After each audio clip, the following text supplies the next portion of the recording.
Hey everyone, Marathon Hurtler here, and welcome back to Final Fantasy VIII. Last time I actually forgot to draw magic from this point, so I'm starting at the drop point right near the entrance of the Lamb Garden, and you can draw the Cure spell here. So thought I'd just go ahead and show that off.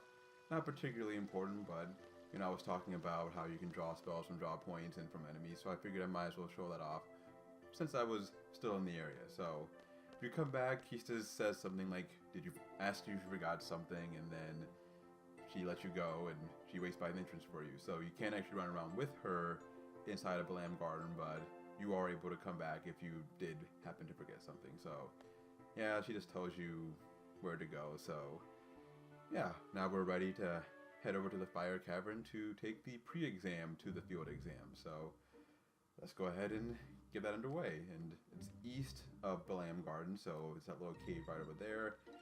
And alright, we're on our way. Now usually I run into a random battle while I am heading over there, but today I guess I got a little bit lucky. If you run into any random battles, just go ahead and run away.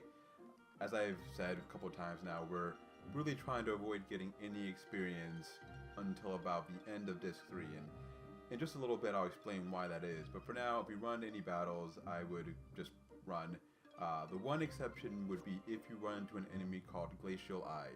If you do, I would draw a couple Blizzard spell charges before you run away, but it's the same thing there. If you fight them, or if you run into one, just go ahead and avoid fighting him. Just get some Blizzard spell charges and then leave. And Kesis is asking us if we know how to use our Gunblade, and I guess since we haven't seen it in battle yet, Squall uses a weapon called the Gunblade, and the way that works is if you hit the R1 button right as you are hitting an enemy, you are guaranteed a critical hit. Otherwise, you will never do a critical hit, whereas with most other characters, you will randomly do a critical hit and do 1.5 times damage, which is actually pretty convenient for Squall, because not only can you guarantee that he can always do 1.5 times normal damage, but if you're fighting an enemy and you want to card them and you want to weaken them up but not kill them, you can use Squall to do relatively consistent damage, because he'll never do a critical hit unless you pull the trigger at the right time. So the objective in the Fire Cavern here is to get a Guardian Force, and what we have to do is we have to pick a time limit that we want to set for ourselves in order to obtain the GF. So what you want to do here is you actually want to choose the smallest time available, because the way the game assesses your performance on this exam is based on how little time you have once you've finished getting the GF. So you want to go ahead and set it at 10 minutes, so then you don't have to worry about sitting around at the end. Trust me, 10 minutes will be more than enough time. So with that said, let's just go on and get things started here. So this dungeon is pretty straightforward. There's really nothing, well, it's about as straightforward as you can get. I mean, the path looks like it's kind of windy here, but there are really no side paths, nothing for you to possibly get lost on, so really nothing to worry about here. And apparently Kesis is trying to lighten the mood, but it doesn't seem like Squall is too interested in that right now, so let's just go ahead and keep things moving forward here. Now at some point we will run into a random battle. I don't know why I'm getting so... Oh, there we go. I don't know why I was getting so lucky there, but this is, as with most Final Fantasies, you have random encounters, and so what we're fighting here are a couple of red bats. Unfortunately, as you can look, well, you can't actually see what they have to draw, but forgot you have to actually have the spell in order to be able to see that, but they don't have anything worth drawing. They have the fire spell and the scan spell, but since we are in a fired area, as you can imagine, that's not going to be particularly useful for us. So we're just going to keep moving ahead. I would like to try to run into one enemy while I'm here. There's an enemy called Buell that I would like to try to catch up with, but we'll see what we can do about that. Maybe I'll go ahead one more area, and if I don't run into one, then I'll just kind of hang out for a second. But the reason we want to fight this enemy is because they have a particular spell that we want to draw, and once again, we did not run into them. Those enemies, well, I guess Kesis was getting ready to say something, but those enemies in the front row there were bombs. The way they work is just like with any other Final Fantasy game. Every time you attack them, they grow. You attack them 3 times and don't kill them, then they blow up on you, and, well, it won't end well for you that way. So, let's see. I think, there we go. This is the enemy that we want to run into. The reason we want to run into this enemy is because they have a particular spell we want. I think that one is it. Let me see if that's actually correct. Yep. Okay, so we want to go ahead and just draw a couple Blizzard spell charges, and then we'll take off. Yeah, you don't really need to draw more than like 5 or 6 of them. Yeah, so we have 12 total. That's more than enough. So we'll go ahead and run here. There's no penalty for running at this point in the game, so I wouldn't really worry about it too much. And we're almost to the end here. So hopefully now I'll get back to the good luck and we'll avoid any random encounters. I think this is the last room before we get, or last area before we get to the boss here. So yeah, this is a pretty straightforward dungeon, and here we are at the end. So it's time to get this show on the road. And the enemy that we'll be fighting here is Ifrit. Pretty much a mainstay in the Final Fantasy series. Hasn't been the last couple, but you know, he along with Shiva they've been in just about every single Final Fantasy game that has summoned. So yeah, they're pretty familiar faces at this point. Now, one thing I want to do here is I actually want to use Shiva on Ifrit. Shiva is a nice elemental attack, so she'll do extra damage here. But I figured I'd also be able to show off how summoning works in this game, and you do get a little bit of extra dialogue if you use Shiva in this particular battle. So I'm going to go ahead and do that, and I'll have Quezacotl just continue to use Ice on Ifrit. And so, in terms of our time, what you want to do is you want to beat Ifrit before time runs out, obviously. But in addition, you want to make sure that you defeat him with as little time as possible in order to get maximum points on this game. I think you want to have less than 7 seconds, if I recall correctly, in order to get the maximum possible experience. And what the assessment will do is, or what all these tests will do is, it'll determine how much you get paid once we actually start getting paid in this game. So, unlike in many other Final Fantasies, you don't actually win money by defeating enemies.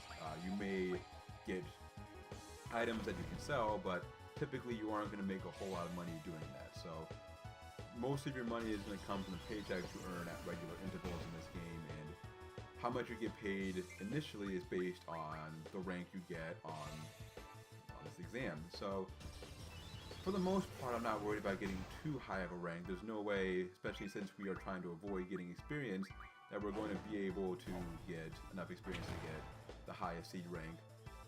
But even if we could, it wouldn't really matter, because part of what maintains your rank over time is your level, and we're simply going to be way too low leveled in order to be able to maintain any type of high seed rank. And honestly, it's not particularly important, because we don't really need money that much in this game to begin with. So alright, so as we can see here, what is that? Yeah, it's about 492 HP left. So what I did there is I drew the scan spell, as you can see, and what you can do in this game is you can actually cast spells as you are drawing them. The downside to that is if you do so, there tends to be a wider variance in terms of how the spell performs, meaning if you're casting a cure spell, for instance, that you drew from an enemy, it may heal you for, twice 200 health, which is more than maybe a normal cure spell would, but it could also cure you for like 20 points of health. So it's overall, if you're really going to cast a spell, unless it's a spell that doesn't do damage or anything like that, you really want to be careful and just go ahead and draw the spell first. But for the most part, we're not going to really be casting magic in this game anyway, so it's not really a big deal. Now, I am starting to get a little bit low on health, so I want to go ahead and use a cure spell on Squall just to make sure he doesn't die, because I don't have the item command equipped. So if he does die, we will be in trouble. So I'm just going to go ahead and cast Cure on myself. And you can kind of see here, we can do a quick comparison. As you can see there, it did 344, or a healed squall for 344 HP, as compared to what the spell will do when we cast it from our own stock. It's likely going to do less than that. As you see, it only did 210. So we got a little bit lucky with that one, but sometimes you'll see that same cure spell do half that, maybe 70 points, or even worse. So again, overall, you're better off just, you're better off casting it from your stock, but since Quezacotl doesn't have that, we don't really have much of a choice there. So yeah, we're doing pretty well here, and you're getting pretty lucky with those cast cures. But at this point, I think we're pretty close to defeating him. I just want to quickly check that out. We want to try to kill him with as little time on the clock as possible. So let's see just how much health he has left. And one thing about the cure spell is whenever you do a cure spell for a second time, as you can see here, it doesn't show all the information. It just shows the basic information the second time and beyond when you use the cure, but the scan spell. So not a big deal, but just something to keep in mind if for some reason you really wanted to read, some of the information about a given enemy. You really want to do it the first time, because the second time you're not really going to have that opportunity. So at this point we have him down to about 60 health. I'm going to attack him one more time with Squall and not use the trigger. That shouldn't finish him off. Yep. So now all we're going to do is we're just going to wait for a little bit, wait till it gets a little bit closer to the end of our time here, and then we'll finish him off. In the meantime, might as well get a couple cure spell charges, and you never know when you're going to need them. And yeah, we'll just kind of hang out until we're ready to finish him off. So while we have a little bit of time, might as well ask and see how everyone's doing today. Personally, I'm doing pretty well. The weather's been pretty nice up here today. I live in the Midwest, so we've had a pretty brutal winter this year, worse than usual, but the weather's finally starting to pick up, and I got to get out and get on the bike for a little bit, which was pretty nice. Can't really beat that. And it was perfectly mild, sunny. It was a pretty good time. So I don't know about you guys, but it's hard to beat that early time right between spring and summer. So yeah, that's really, I guess that's really all there is to it. It's pretty hard to beat that.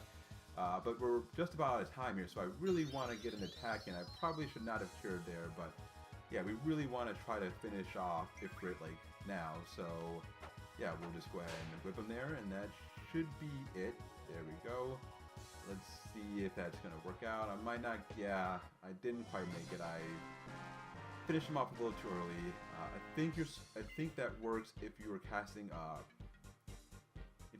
a blizzard spell. I think with 20 seconds or less, then you're guaranteed to get under that 7-second timeline. But well, I didn't have any more spell charges, and I forgot that the physical attacks were a little bit faster. So oh well, not a big deal. But anyway, we got Ifrit, so now we'll be able to junction that GF, and Quezacotl is just going to talk a little bit about Elemental Junction, but we're going to skip that for now because, well, I can talk about that myself here in just a second. So first things first, let's go ahead and get out of here. And well, actually, before we do that, let's just go ahead and do this now. What I want to do first is junction our new GF, and as you can see, Ifrit comes with the Str-J ability, which means that I can junction magic to my strength. At this point, I don't really have that many spell charges, but you can see here, with the 10 fire spells, if I junction them to my strength, it would boost my strength by 1 point. If I started using those fire spells, then it would obviously reduce my strength, but as you can see, it does boost my strength, but that's not really worth it at this point. What Quezacotl was talking about is this tab over here, which is the elemental attack and defense. So you can junction an attack or junction a spell to your attack, and what it will do is it will make your attack that elemental by a certain percent. So I'll get a 5% fire strike elemental ability if I equip that there. I could also put it on my defense. Well, not right now, but I could put that on my defense eventually, and it would have the same effect. And then over here to the left, what we have going on is the status defense. So it's the same idea. I can junction status attacks or status spells to my attack, and then I would have a chance of inflicting those status ailments on an enemy. And then I could also junction them to my defense and have a chance of defending myself against those same elements. So, nothing else really needs to change here. Well, I'm going to go ahead and put item on Squall now. I don't really think I'm going to be using GFs again for the vast majority of the game, if at all again. So let's go to Ifrit now and figure out what I want him to learn first. I actually want Ifrit to work on the HP junction ability first, because that's what we're going to be using to kind of boost our survivability throughout the game, since we won't necessarily have access to spells or junction abilities to allow us to boost our defense. But one thing I do want to point out, and this kind of gets to one of the key goals of this Let's Play, which is maximizing our stats, and that's Ifrit's strength ability. So as you can see here, Ifrit has the strength plus 20% ability. If I learn that ability, he would then be able to learn the next ability in the progression, which for him is strength plus 40%. If I learn that ability, then he gets one more ability called strength bonus. And what strength bonus does is, if you have it equipped, you gain 1 extra point of strength for each level you gain. And so there are GFs who have this ability for all of the 5 major stats, so HP, strength, vitality, magic, and spirit. And so if you want to level up, you really want to have some of those abilities equipped, because if you try to level up without it in this game, you just won't gain that many stats. So on average, if you were to level up, let's say I leveled up Squall to level 100 right now, no bonus abilities equipped, his HP would be around 4,200, and the rest of his stats would be somewhere between 30 and 50. The problem is that the maximum that your stats can reach is 255. So even with the best abilities equipped, or the best magic junction to your stats, and the best abilities equipped, there's no way you're going to be able to max out all 5 of those stats if you level up if you just level up straight away. So what we want to do is we basically want to wait until we have access to all of those bonus abilities, and then at that point we'll start leveling up our characters. However, you can't really do that efficiently until about the end of Disc 3. You could do it as early as the middle of Disc 2 if you really wanted to, but in my mind that's not particularly efficient. I'll mention when we get to that point how you could level up if you wanted to, but for the purposes of this Let's Play, I won't be doing that. I'll be waiting until I have all the abilities for 2 characters, and that won't happen until the end of Disc 3, and that's the difference between doing this earlier or later. If you do it before the end of Disc 3, it's possible, but you can only do it for 1 character at a time. If you do it at the end of Disc 3, you can do it for 2 characters at a time, and you'll have access to some places that will allow you to gain a lot of experience very quickly and make things more efficient. So that's what I'm going to do there, and I think that's all there is to show off here right now. So let's just go ahead and head back to Garden then. Gotta get ready for that field exam. And as you can see over here, let's just check this real quick. Well, I want to go battle first, but one thing I should have pointed out earlier, I'm sure you must have noticed, when you take spells from a draw point, the draw point goes from being purple, pinkish, to gray. And when it's gray, or blue, or whatever color it is, you can't draw spells. And it looks like that one's gray, but I can't say for sure, but I figured this would be a good time to show that off just so you have an idea of what that means. And as you can see, it is gray, so there's nothing there. And if I wanted to get those spells, I'd have to walk around for a bit and come back. Every draw point does refill eventually.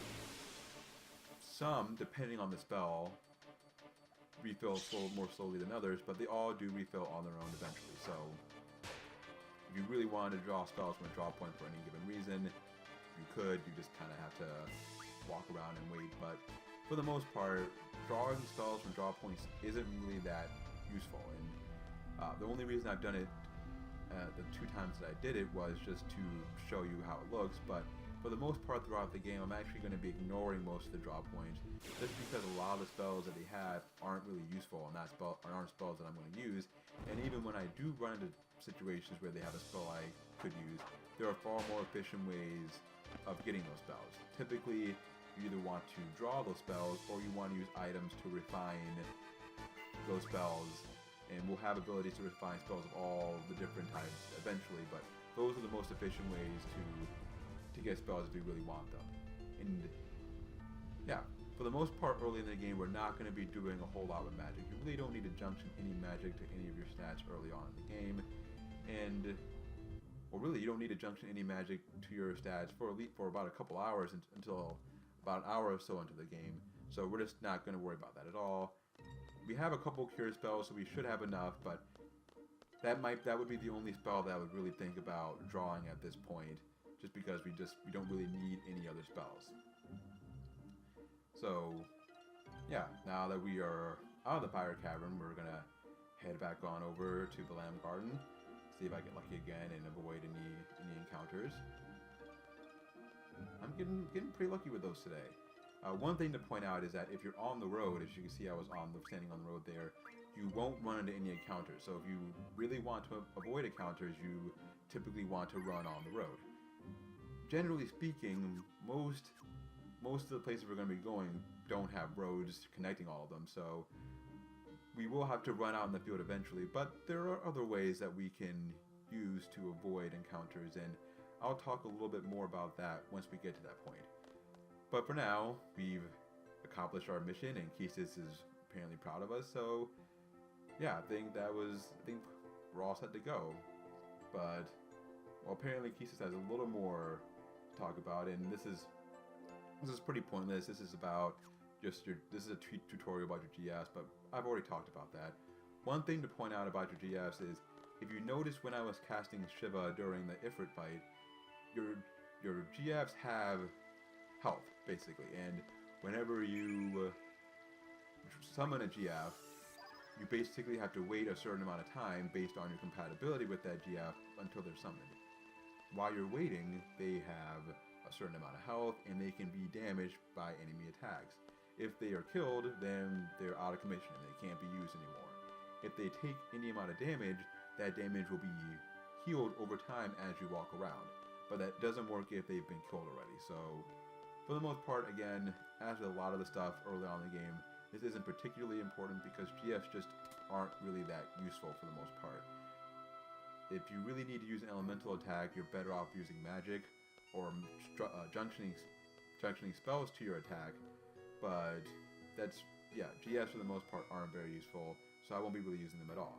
What I will be using, though, is the directory here to head back to the dormitory, because we need to change and get ready for our seed exam. So to do that, you just walk into this room on the right, which is Squall's room. He has a little board here with a little lion-like thing on it. You talk to the bed, and then you can get changed into your uniform. So yeah, I think that's just about everything here. So I should be able to, again, access the save point here. So I think that's all I'm going to do today. So next time we'll be moving on and getting ready for our seed exam and see how and determine whether or not we're going to become an elite mercenary. So until then, this has been Marathon Hurdler. I'd like to thank you for checking out my video, and hopefully I will see you next time.